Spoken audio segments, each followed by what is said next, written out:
Coming up on Lexington Now, the VA 5K is coming up, leaf collection is about to begin, and tips for preparing your trees for winter. This and more up next on this week's edition of Lexington Now.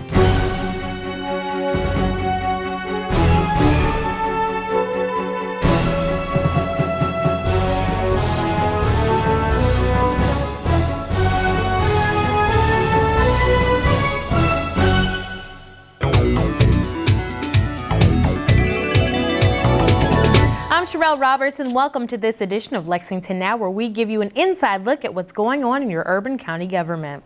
The Lexington VA Hospital's annual fundraiser for veterans and their care is this weekend, but you can still get involved. Here are the details. One of the organizations that we really love to support is the VA Hospital.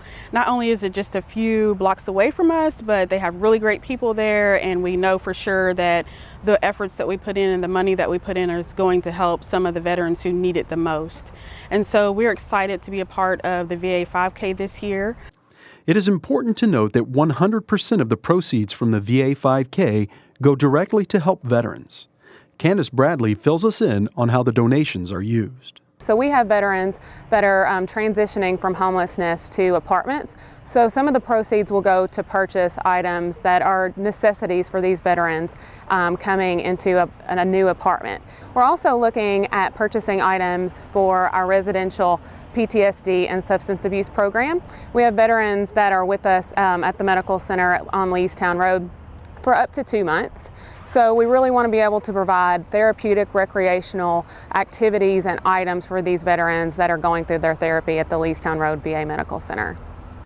The Fayette County Detention Center is a lead sponsor of this year's race, and Major Jim Kammer tells us why they felt it important to get involved. Well, there are two real reasons we wanted to sponsor the event. The first is we wanted to show support for our veterans. They're the ones that go out and risk life and limb for the country. And anything you can do to support the veterans is always a great opportunity. The second reason we really wanted to support the event is to bring recognition to the facility, and that we're trying to get individuals that are interested in coming out and working as corrections officers. It's a great opportunity to come out and to serve the community as a corrections officer, and it's also a great way to secure your future because it is truly a career opportunity. While the detention center welcomes veterans to apply for employment, Major Kammer explains that we do have over 60 veterans and active reservists that currently work at the facility. But no, we're not just looking to hire only veterans. We will look to hire any qualified individual who's interested in coming out to work with us.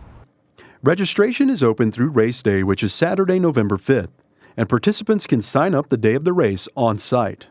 You can go to the Columbia Gas website to sign up and register for the race, and then we also have flyers out within the community. You can also call us and we're happy to send you the registration forms to get you signed up. Anybody that would like to volunteer within the race, please give us a call. Bradley says that volunteers are also needed on an ongoing basis at their medical facilities. We're looking for volunteers within the medical center on a regular basis to come out and help with veterans. So at both locations we offer volunteer opportunities to help out and just come and be a compassionate volunteer and visit with a veteran, help a veteran get to their appointment, maybe wheel them to wherever they need to be. We also have volunteer opportunities for DAV drivers, veterans transportation. And volunteering isn't the only way to help our veterans.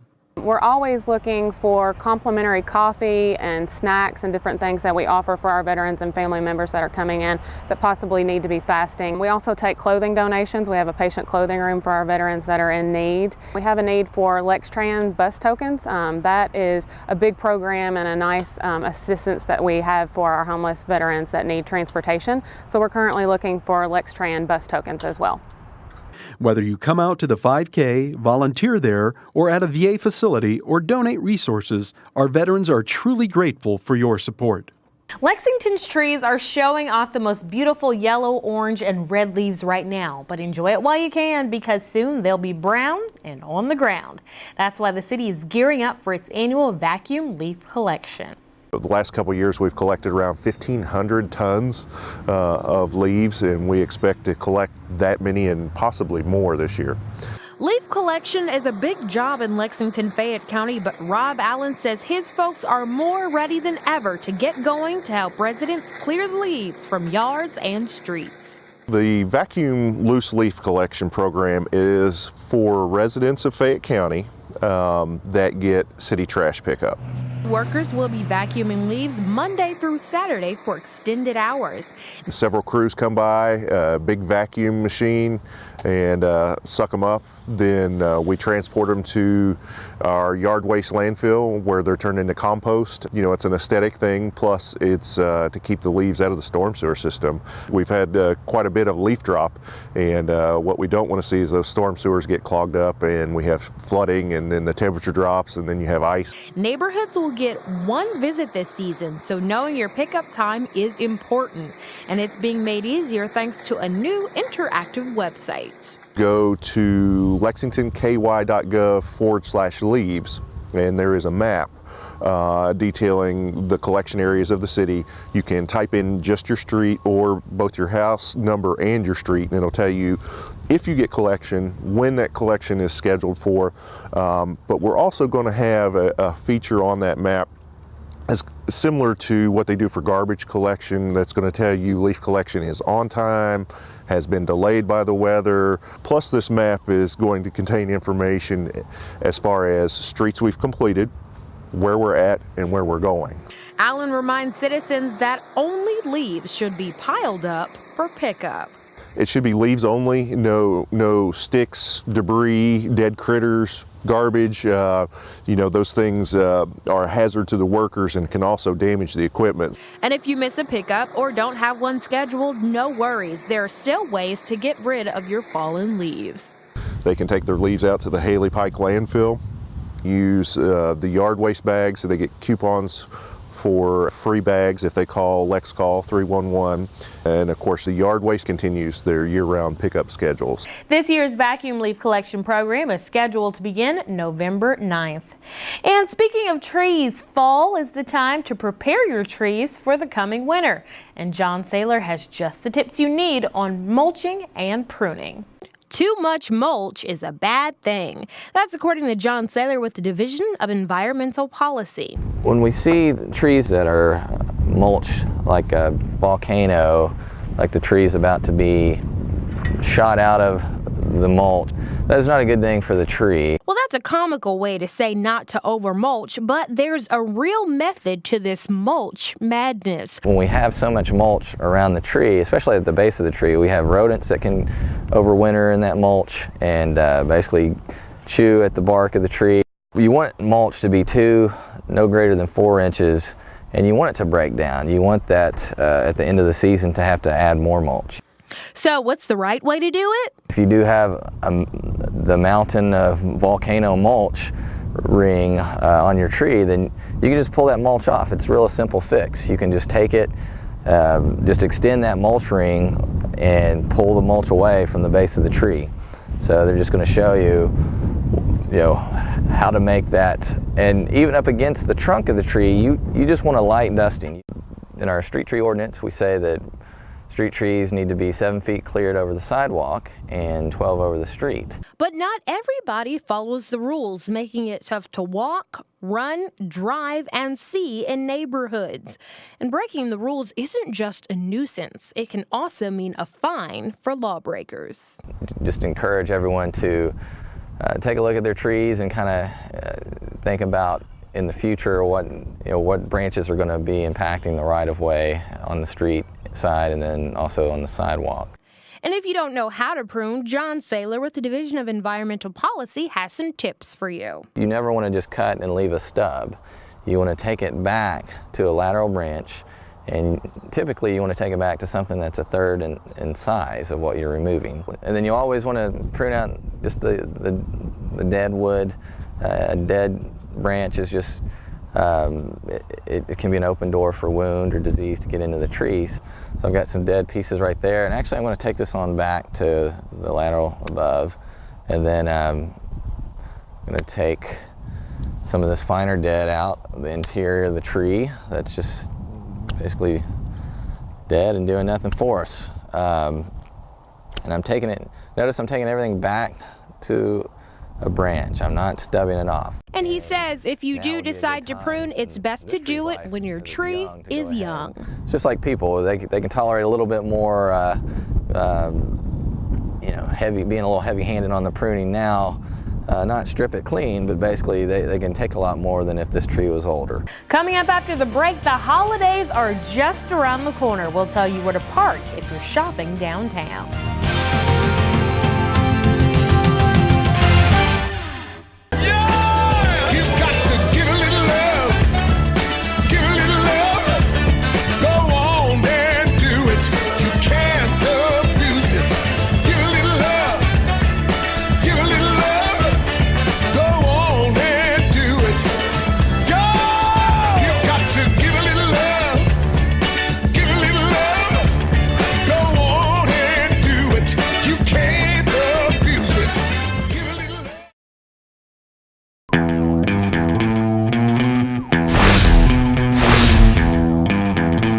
Hello, I'm Detective Mark Thomas with the Lexington Police Department. You may also know me from Bluegrass Crime Stoppers. I'm here to talk to you a little bit today about a new texting system that we have available through any smartphone.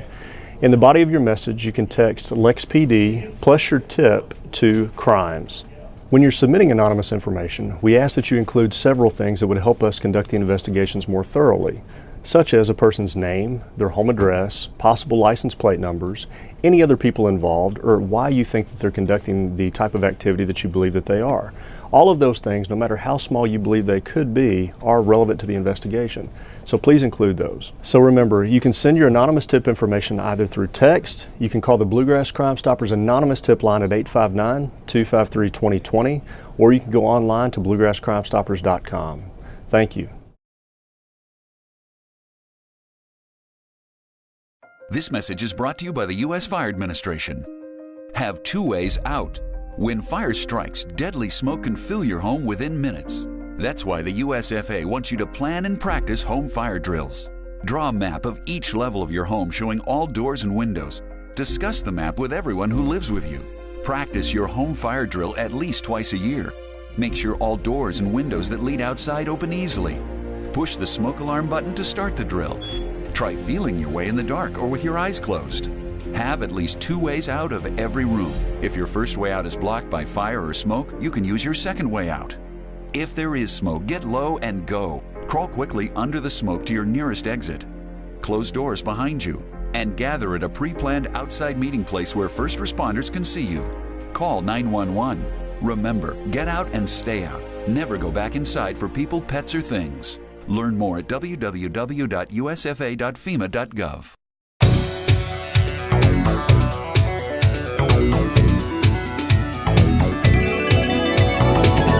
Welcome back to the show. The holiday season is rapidly approaching, and no doubt you're starting to think about those shopping lists. Well, there are few greater places in Lexington to fill those lists than downtown. And Gary Means of Lex Park tells us how easy it is to park everywhere downtown. My name is Gary Means, Executive Director of the Lexington Parking Authority.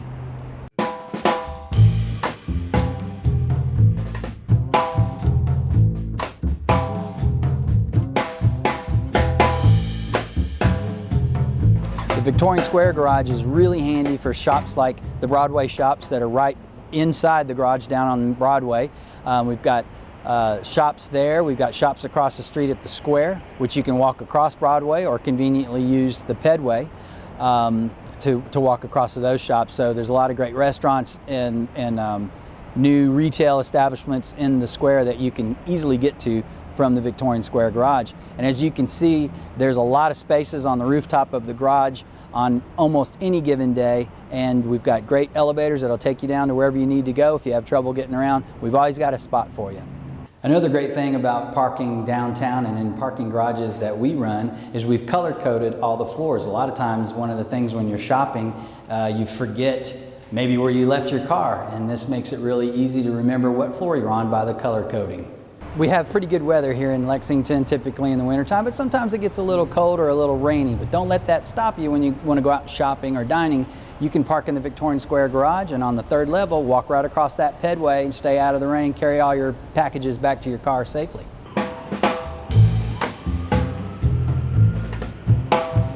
When Whenever you pull into a Lexpark garage, you hit the green button and a token will come out right here. But a really great way to get in and get out quickly is to use your credit card. We have a credit card in, credit card out feature. So you insert your credit card right here, the gate will go up, your time starts, and when you leave, you'll insert your credit card at the exit gate and you're home free.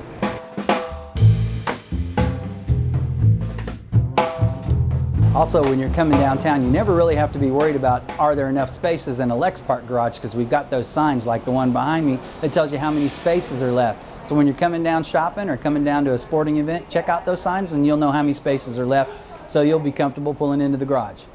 Another great thing that you might notice when you come downtown shopping and parking in downtown Lexington is this crew. That's the new Downtown Lexington Management District, and they're out making these sidewalks cleaner and safer for all the shoppers and diners in downtown Lexington.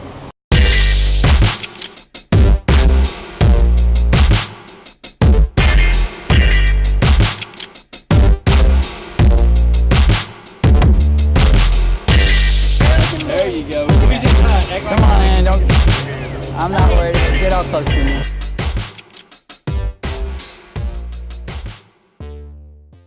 When you pull into the parking lot that serves the Lexington Center Corporation and their shops and Rupp Arena, you're going to see a gate like this. Just hit the button, pull the ticket, and when you go to the shops, they'll validate your parking for you.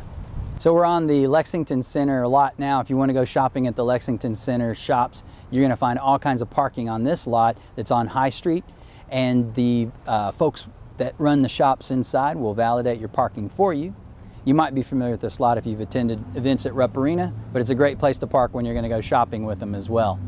Another thing to keep in mind when you're downtown, we've talked about parking garages and parking lots, is the parking meters, and also how to find out information about where parking is available and how much it might cost. We've got a great app called Park Me that you can download free to your mobile device, or you can look it up on your computer at home, and it'll tell you what the rates are at all the different lots and garages in downtown and the availability about how full they are at any given time. And we've got another great app called Pay by Phone that works at our parking meters. You can download that as well to your mobile device and set up an account, and that allows you to pay the meter, go to your meeting or your lunch or your shopping, and then if you're going to stay a little bit longer, it'll give you a reminder and says, hey, your meter's about to expire, and you can extend your time right from where you're at, so you don't have to run out and worry about getting a parking ticket. So that's the Pay by Phone app.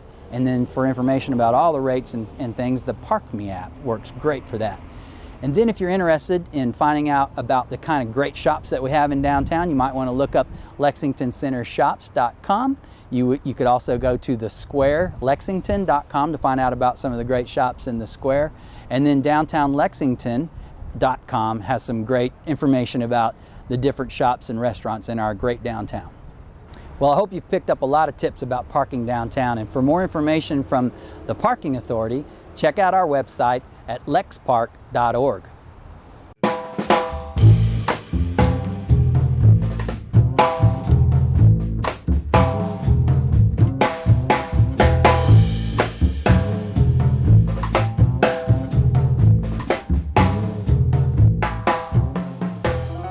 The Carnegie Center is the go-to place for book lovers and lifelong learners. We spoke with Neil Chethik, the director of the center, about classes and events going on there this season.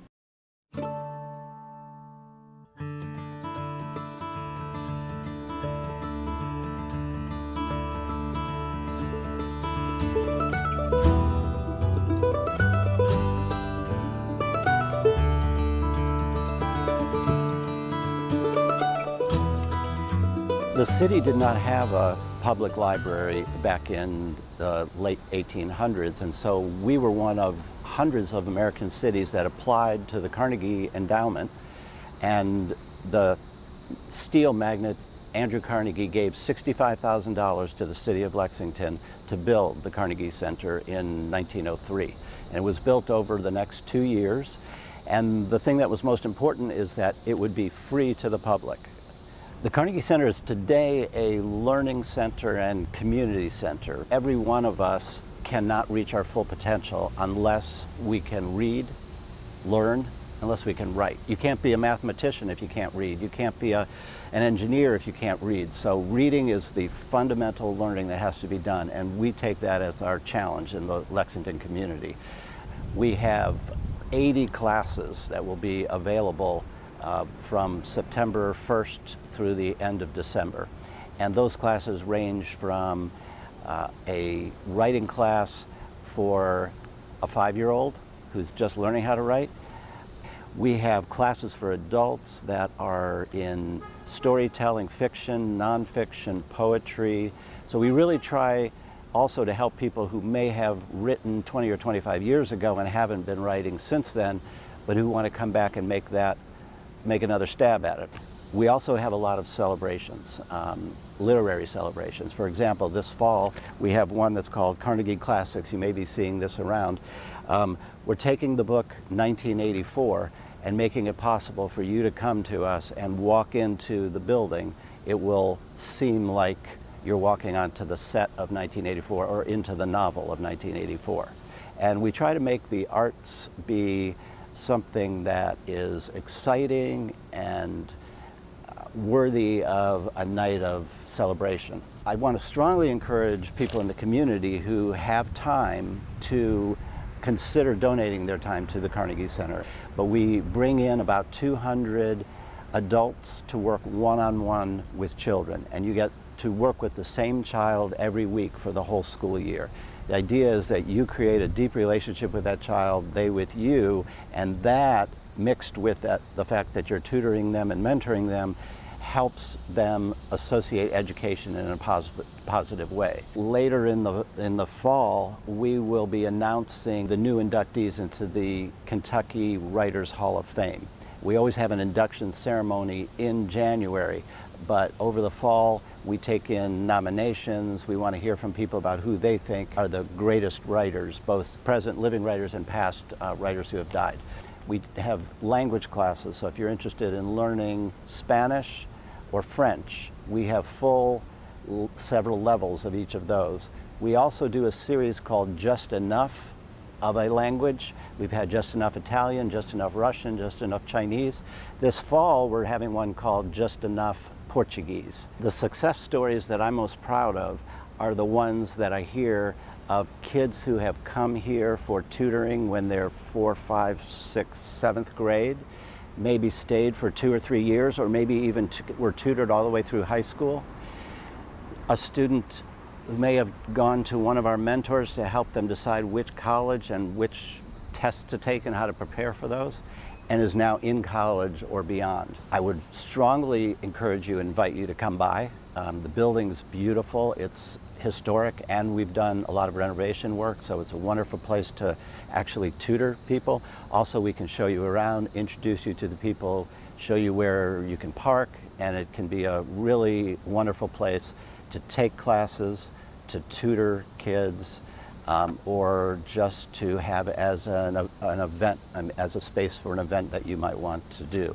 So come on by. We're at 251 West 2nd Street, just north of downtown Lexington, or you can call us at 859-254-4175, or you can go online, www.carnegiecenterlex.org, Lex.org.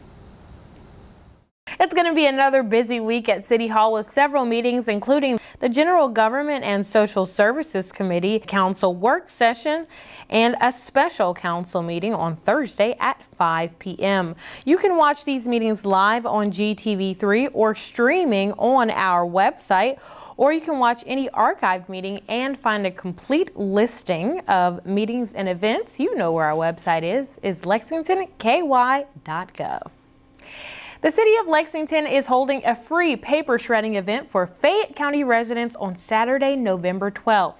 Residents can bring up to 5 boxes of material to be shredded, and it's a very simple process. You simply drive through, hand us the materials out of the window, and keep going on.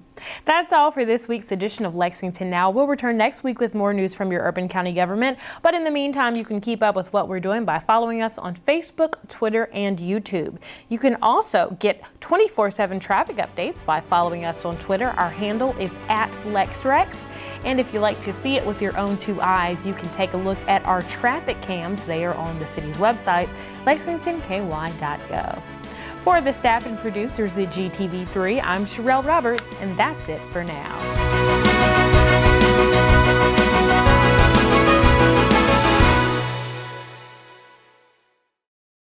The preceding program was produced through the facilities of GTV3.